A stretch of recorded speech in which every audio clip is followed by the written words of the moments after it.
right, this is my spoiler-filled review of Fantastic Four First Step. So you've been warned. We're going to go into heavy spoilers in this video. So if you don't want to be spoiled, see the movie, come back, watch this video. But if you just want my general take on the movie, then check out my out-of-the-theater reaction to the movie. This is kind of fun to do. Not really where this channel's niche is at, but I'm still trying to see what highway I should be on. So the first thing that I want to say is, somebody called me a shield. Some idiot in the comment section called me a shield. I'm not a shield. Why would you ever call me a shield? Like, and I say idiot because people speak without listening, so they sound really dumb when you do that. Weren't we taught as children to be swift about hearing and slow about speaking, right?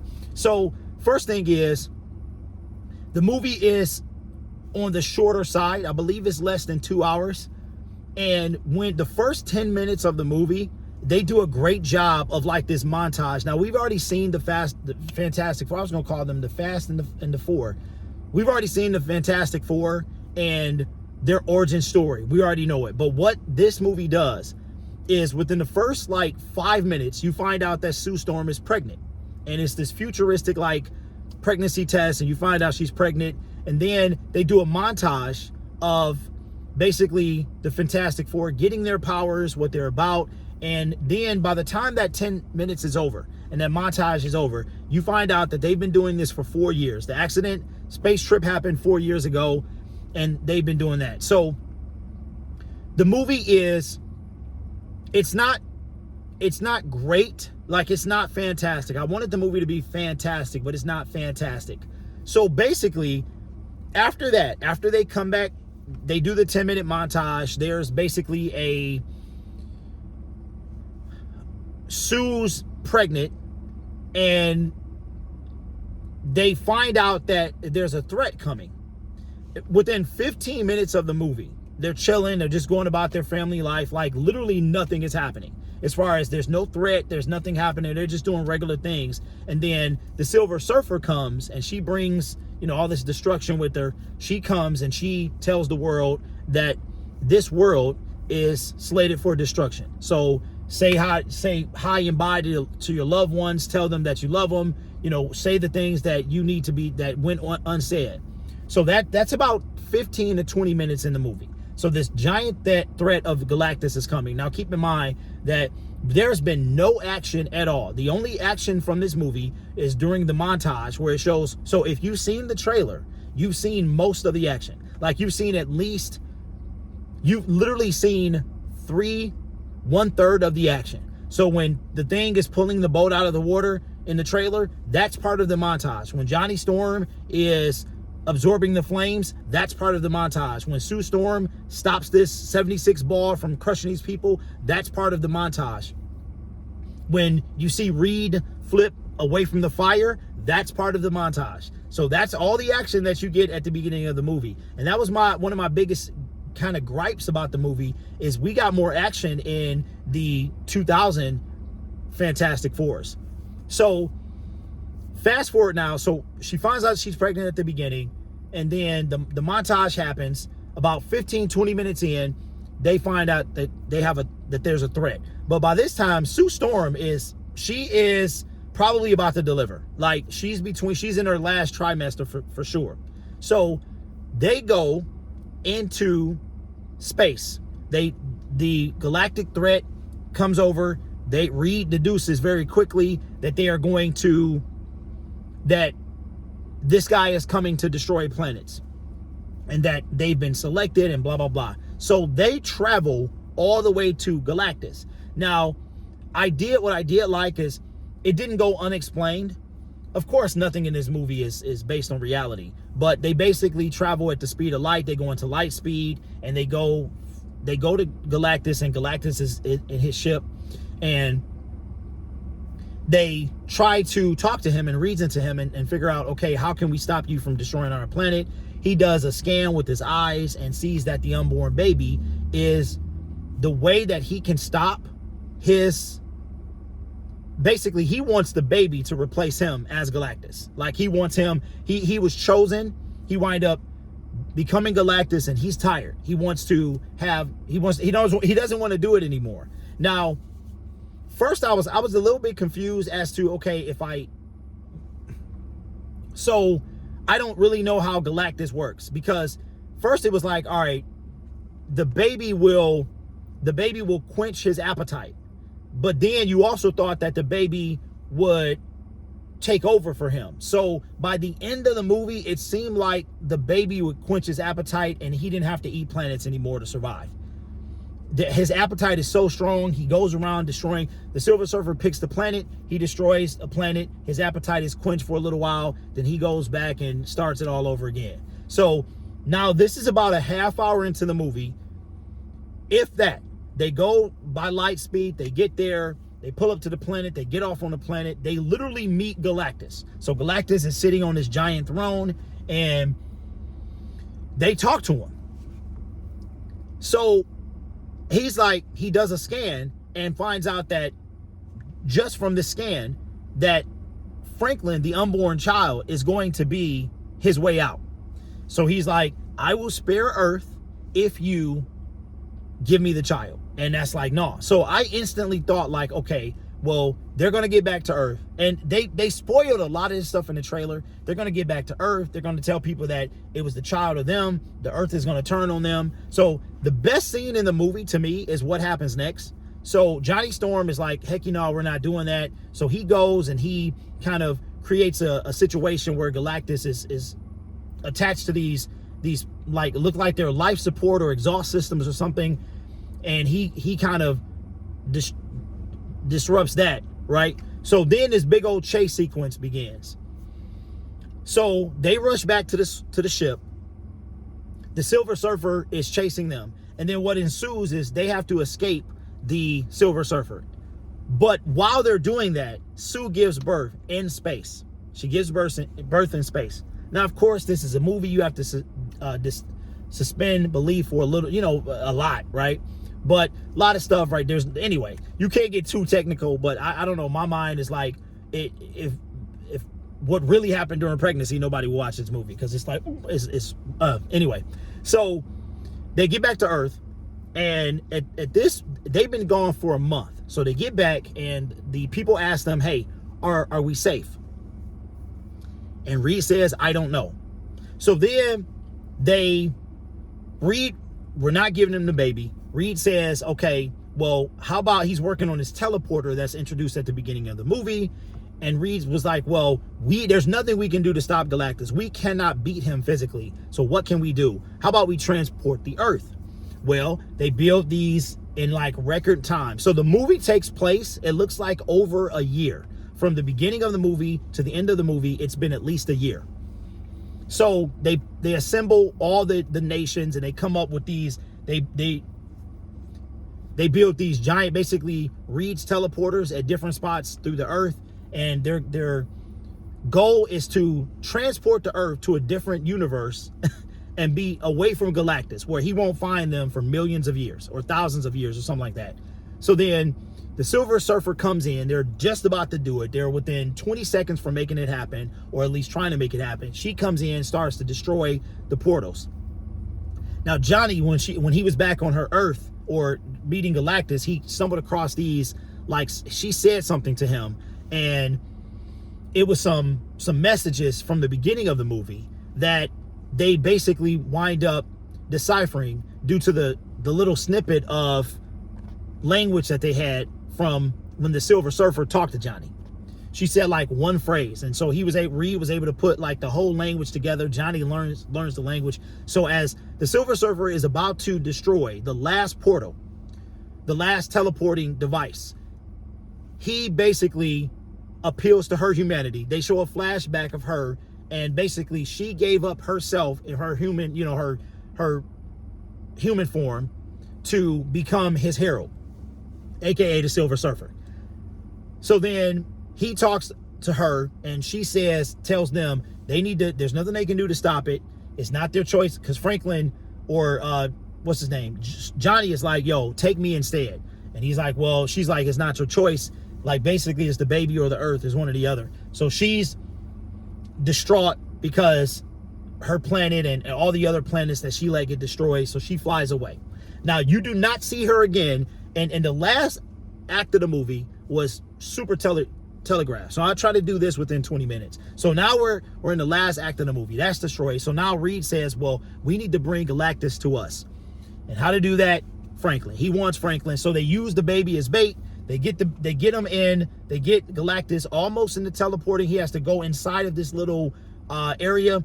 He wises up, doesn't do it. A fight happens, and basically Sue Storm sacrifices herself, dies in the process, and is able to push Galactus back because he wises up. He comes out of the teleportation area, and Sue gets him back. Basically, what I got from it is she threatened the child, or he threatened the child. She is a new mother. She ain't having it. So she, they trying to get Sue to stop because they see what it's doing to her, and she's like, she does it. And with her last bit of force, she pushes him into the teleport, the black hole, right? But it's not enough. This dude he starts coming out. He was not defeated, and now Sue is dead at this point. The Silver Surfer comes and hits him right in the chest plate.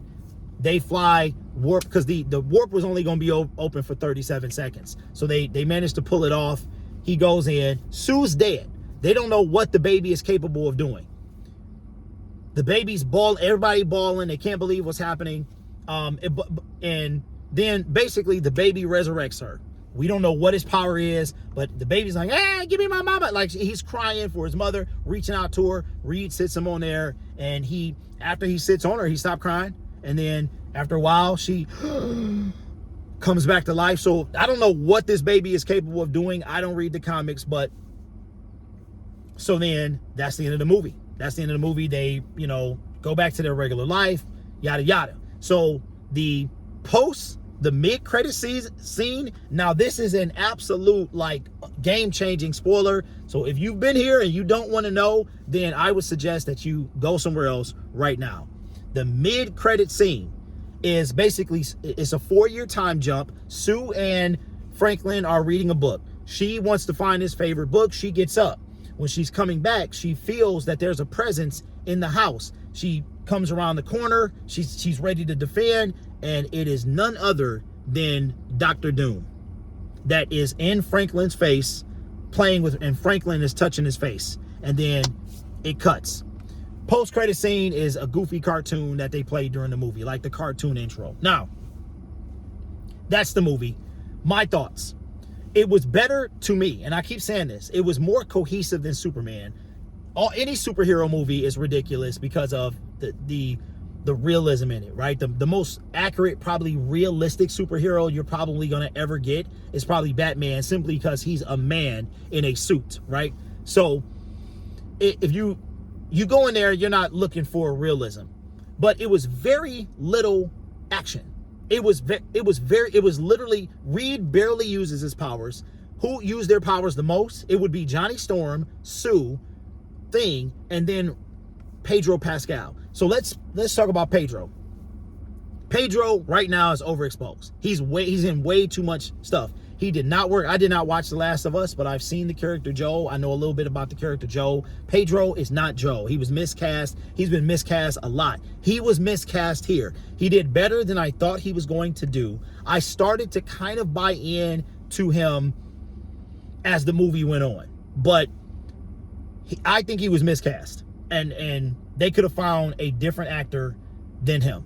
He got this role because he is overexposed, right? And he's supposed to be the leader of basically the new Avengers or whatever. I don't know. He's supposed to have a huge role in the MCU, but to me, he was miscast. Sue Storm was cool.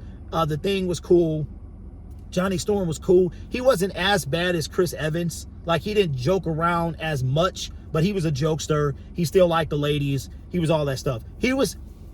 His character was surprisingly compelling. You know what I'm saying? He was ready to sacrifice himself several times for not only the baby but the family in general. The movie was to me, the pacing wasn't terrible. The third act and there was just not enough Fantastic Four. Fantastic. Okay, you got a bunch of Reed, you got a bunch of Sue, you got a bunch of Johnny, you got a bunch of Ben. You did not get a lot of Mr. Fantastic, the Invisible Woman, Johnny, what's his name? Johnny Storm, or I think his name is just Johnny Storm, right? The Human Torch, that's his name. And the Thing. Like, you did not get a lot of them. As a matter of fact, Reed only uses his powers during the montage. There's like some things that he needs to reach for, and he just does it. And then at the end, and it's just like, okay, but I mean, it kind of worked. He had his little hero moment, and Galactus is like, boop. Reed is on the back of him. He's popping these little exhaust things open or whatever they are. Galactus reaches behind him. He grabs them and he starts stretching them. So the what you see in the trailers where Johnny's like, say the thing, Ben, say the thing, it's clobbering time. That happens as basically the Mr. Fantastic is getting stretched out. He's about to rip. His outfit is busting up. I mean, I thought this guy was gonna, I was just like, oh, that looked like it hurt. And then Ben comes and knocks him in the chest. He drops Reed. Reed hits the ground. So now everybody is out but Sue. It knocks, that impact knocked the Thing out. It knocked, I don't know how Johnny got knocked out. But then Mr. Fantastic, Reed is recovering. And now it's just up to Sue. It's just up to Sue. And I was like, man, I was thinking, okay, you knew the Silver Surfer was going to come. So she disappears after talking to Johnny. She comes back and bam. And you knew she was going to show up. So Johnny was actually about to sacrifice himself to fly into Galactus and take him into the wormhole or whatever. And you knew that she was going to come, and she pushes Johnny out the way, hits him. And, you know, that's pretty much it. So the script, like, it wasn't horrible. It wasn't a bunch of like campy dialogue and stuff like that. It was not enough action for me. Like, it was very little Fantastic Four. And that's why I was saying in my out of the theater reaction that it was about family. You by the end of this movie, you felt like you were part of the Fantastic Four, like their family. You felt like you could walk up to them and be part of their family. Like, it's so many other things that I'm not really, like, nuanced things that I'm not really going into, some deep dialogue of it was funny because, you know, very similar to how the world instantly turned on Superman when they found out what his mother and parents said that he should come to Earth to do. That was like unbelievable, because you're just, the logic behind that was dumb. Like, this man did all of this stuff, and you're going to say you're just instantly going to turn on him. They did that here. And but it was compelling, because it was like, okay, what should they have done? They were not going to give up their baby, but their baby would have sent away Galactus. But Sue, she came out and she did this speech because they were like mobbing the building, right? And so Sue goes down and I'm like, man, what is she gonna say that, you know, you expect everybody's gonna be like, yeah, man, this is. So she does her speech and she says, I'm not going to sacrifice my son for the Earth, but I'm not gonna sacrifice the Earth for my son. So you're like, okay, she's not going to give the son, but she's not gonna sit back and let him come and destroy. And I was like, that's kind of a bar, man. That's kind of a bar. But they instantly start, you know, rooting and believing, and then that's when they began to put all the teleport devices together. But it wasn't bad. Now, why did I like the Thunderbolts better? I just liked the Thunderbolts. To me, it was more, I don't know, it was more thought-provoking, right? It wasn't a ton of action in the Thunderbolts either. It really wasn't.